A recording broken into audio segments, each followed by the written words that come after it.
నా మీద నేను ఎక్స్పెరిమెంట్ చేసుకుంటున్నా. వీడియోకి చాలా ఎఫర్ట్స్ పెట్టా, లాస్ట్ దాకా చూసేయండి. ఆ బాక్స్ అయితే చాలా భయంకరంగా ఉన్నింది. ఇంకైతే స్టార్ట్ చేద్దాము. ఈ రోజు అదా మనమా తేల్చుకుందాము. ఒక ముక్క అయితే నోట్లో పెట్టుకున్నాను.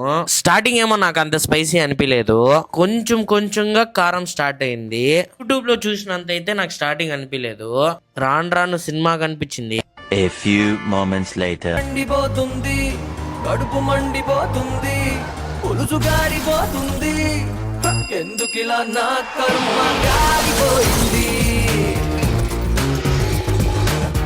ఎందుకిలా నా కర్మ గారిపోయింది, ఎందుకిలా నా కర్మ. నాకు ఎలా జరిగిందో చూసారు కదా, మీరైతే ట్రై చేయకండి. ఈ వీడియోకి 10,000 లైక్స్ వస్తే మాత్రం మా ఫ్రెండ్కి అయితే తినిపిస్తాను. ఎందుకు బిన్నా చేసేయండి. మీరు సబ్స్క్రైబ్ చేసుకుంటే మాత్రం నాకు మోటివేషన్ వస్తుంది.